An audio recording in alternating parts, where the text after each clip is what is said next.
Class 10th NCERT exercise 1.1. Question number first. Use Euclid division algorithm to find the HCF of पहला है 135, 135 and 225. 225 greater than 135.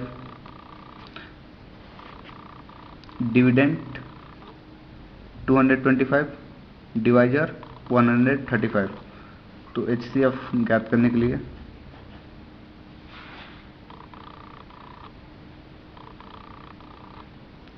To 135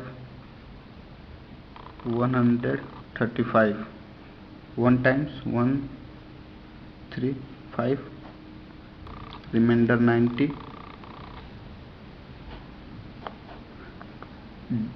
जो divisor था वो dividend हो जाएगा यहाँ पे 135, तो 1 times 90 रिमाइंडर 45,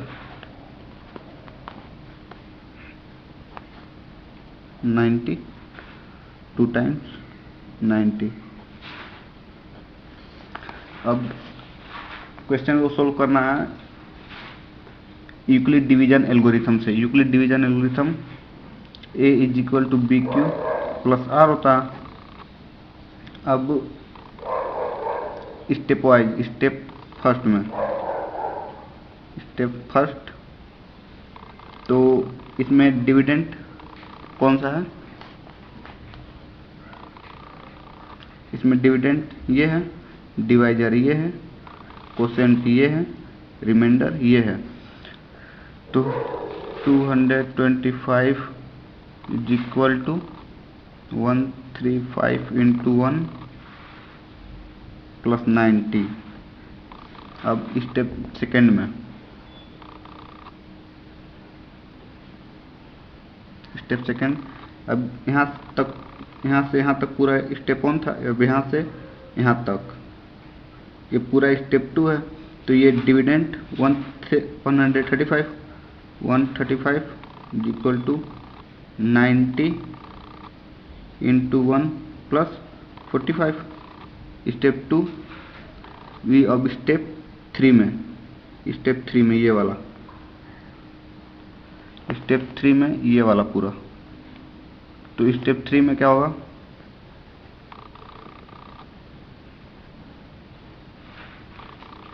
स्टेप 3 में 90 is equal to 45 into 2 plus 0. यहाँ पे HCF निकालने के लिए जब तक रिमाइंडर 0 हो जाता है तब तक हम लोग डिवाइड करते हैं. यहाँ पे रिमाइंडर 0 हो गया तो यानी कि HCF दो नंबरों का बीच का HCF यही होगा. यानी कि HCF ऑफ 225 135 का HCF 45 होगा.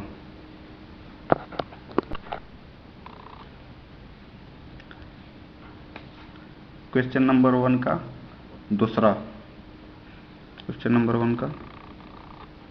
दूसरा, क्या है, 196 एंड 38220. तो इसको भी HCF निकालना है. तो HCF निकालने के लिए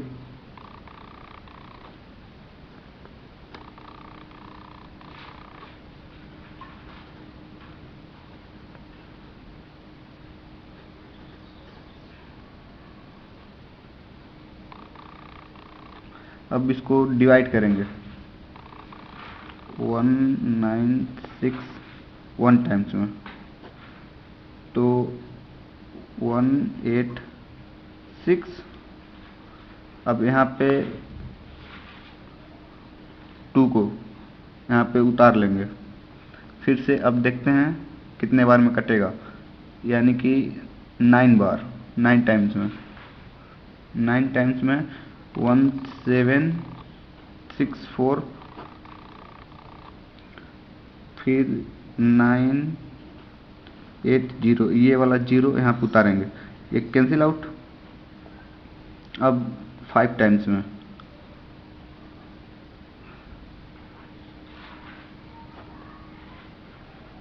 यहाँ पे रिमाइंडर 0 हो गया। ये इसको स्टेप फर्स्ट में A is equal to B Q plus R के फॉर्म में लिखना है। तो एक इसमें कितना है, इसमें 38,220 38,220 इज इक्वल टू डिवाइजर कितना था 196 और रिमाइंडर कोसेंट 195। रिमाइंडर कितना आया था यहाँ पे, रिमाइंडर पूरा 0 हो गया था, यानी कि ये रिमाइंडर 0। दो नंबरों का HCF 196, HCF ऑफ 38,220 196 इज 196, ये HCF है इन दोनों का। क्वेश्चन नंबर फर्स्ट का थर्ड, क्वेश्चन नंबर फर्स्ट का थर्ड, क्वेश्चन नंबर फर्स्ट का थर्ड है NCERT का 867 एंड 255। अब इसमें कौन सा बड़ा है, 867 ग्रेटर देन 255, यानी कि आपका ये डिविडेंट है, ये डिवाइजर। तो HCF निकालने के लिए पहले इस तरह लिख लेंगे 867 255 3 टाइम्स में। अब 3 टाइम्स में इसलिए हो जा रहा है, अगर जो 200 का टेबल 3 टाइम्स पढ़े हैं तो 600 हो जाएगा, और 55 का टेबल 3 टाइम्स पढ़े हैं 165 होगा, और इन दोनों को जोड़ दें तो 765 हो जाएगा। तो यानी कि 765 इससे छोटा है, इसको सेटिस्फाई कर रहा है। 765 सब्ट्रैक्ट करेंगे 201। अब यहाँ वाला डिवाइजर यहाँ डिविडेंड बन जाएगा 255। तो डिविडेंड बना तो 2 टाइम्स में,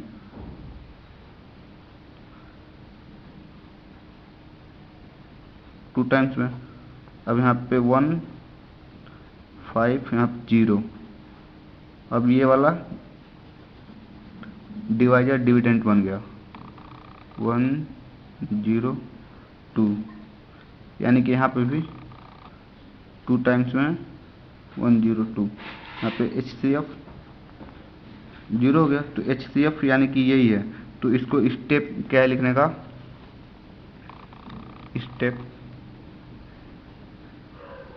स्टेप फर्स्ट में A is equal to B Q plus are.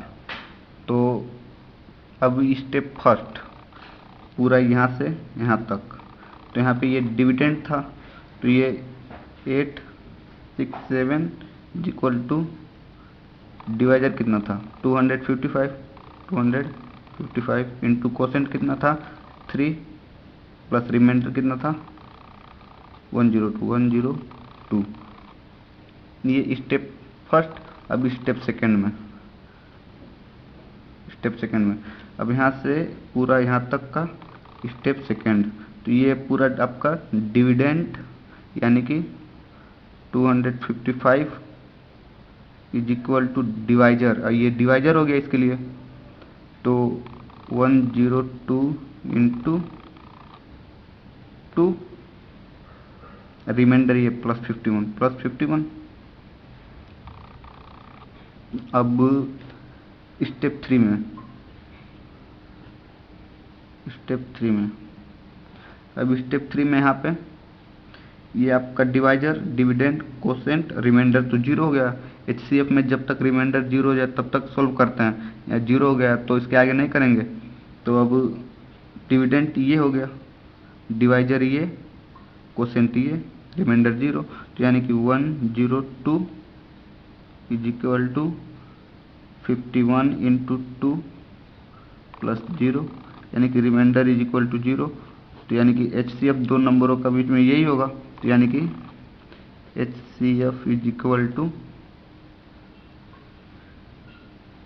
HCF of 867, 255 is 51। यही आंसर होगा।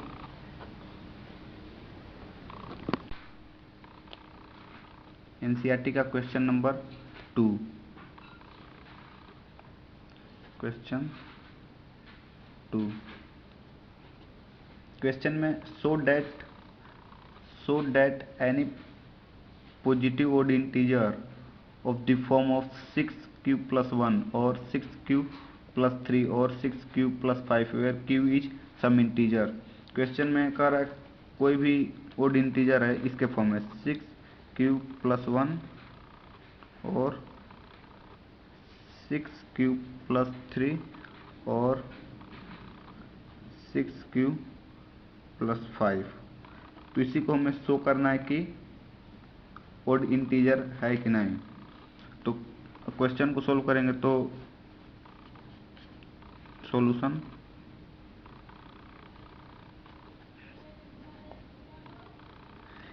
यहाँ क्वेश्चन में भी कह रहा है q इज सम इंटीजर, यानी कि यहाँ पे जो q है ये और ये इंटीजर है। तो ये पूरा इंटीजर होगा, ये तो ए भी कोई एक नंबर जो लेंगे वो भी इंटीजर ही होगा। तो let a be an integer.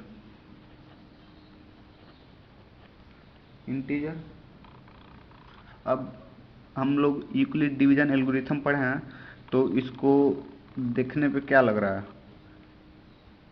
अगर जो ये क्या है 6b क्यूब प्लस आर के फॉर्म में दिख रहा है कि नहीं। ए अगर जो A is equal to B Q plus R, यानी कि बी 6 है, and B is equal to 6। अब अप्लाई करेंगे यूक्लिड डिवीजन एल्गोरिथम। ये लिखने का सही तरीका है अप्लाई यूक्लिड डिवीजन एल्गोरिथम।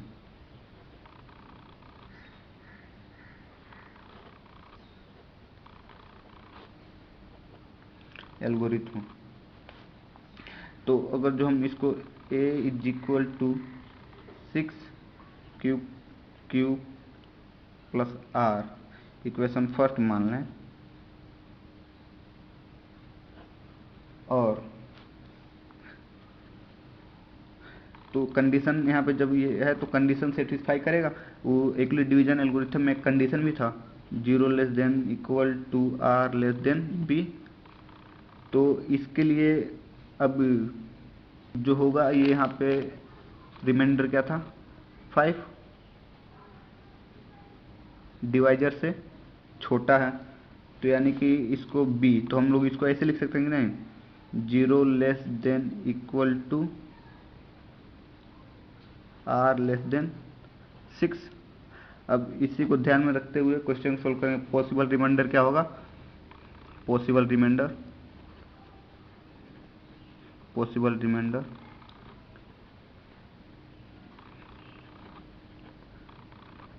0 होगा,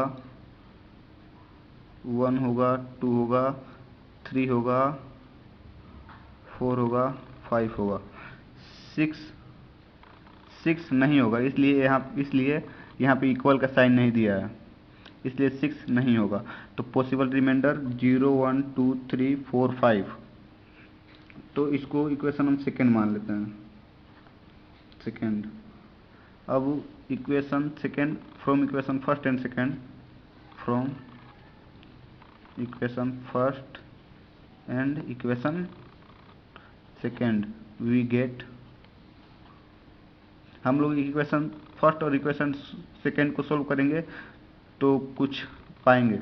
अगर जो हम when r is equal to zero रखें, इक्वेशन फर्स्ट में, तो क्या मिलेगा हमें? ए इज इक्वल टू 6q मिलेगा। रखने पे तो वही मिलना चाहिए, मिलेगा ही। अब स्टेप फर्स्ट था, step first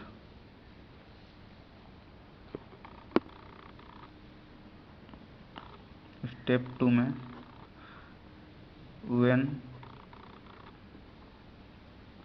r is equal to 1 in equation first, तो इक्वेशन फर्स्ट में 1 रखने पे क्या मिलेगा? a is equal to 6q plus 1। ऐसे ही स्टेप थ्री में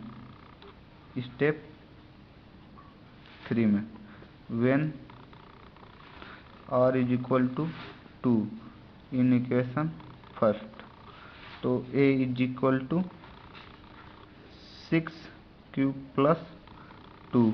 ऐसे ही सिमिलर स्टेप थ्री में when r is equal to 3 in equation first, तो अब क्या मिलेगा? a is equal to 6q plus 3। अब स्टेप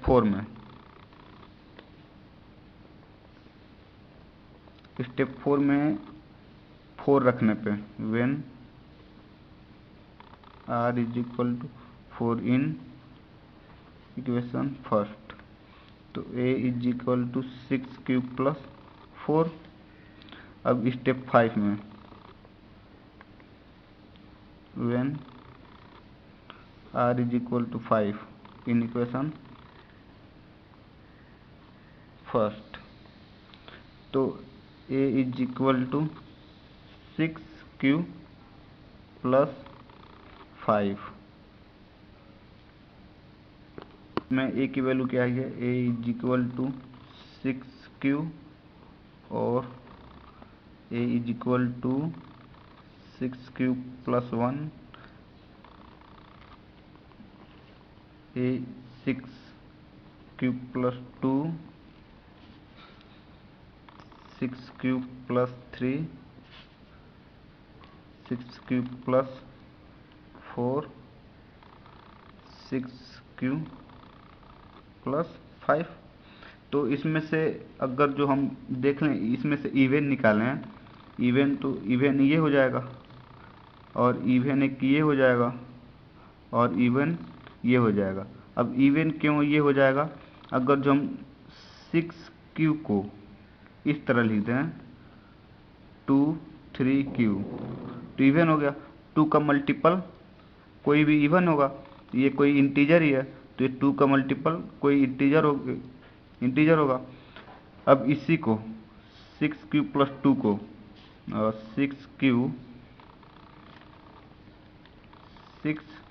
प्लस 2 को इसमें से हम 2 कॉमन ले लें, तो 3q प्लस 1 हो जाएगा, यानी कि 2 का मल्टीपल कोई इवन ही होगा।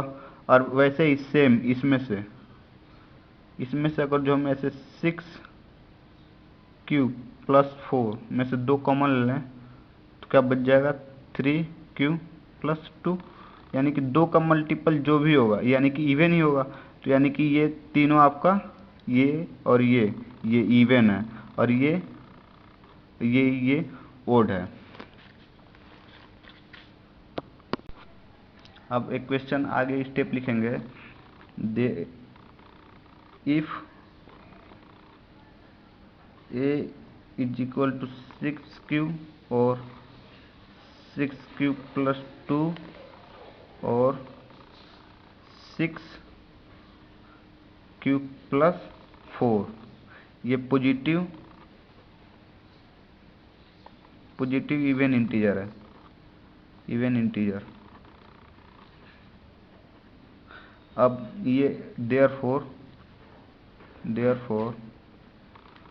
ए इज इक्वल टू 6 क्यूब + 1 और 6 क्यूब + 3 और 6 क्यूब + 5 क्या है, पॉजिटिव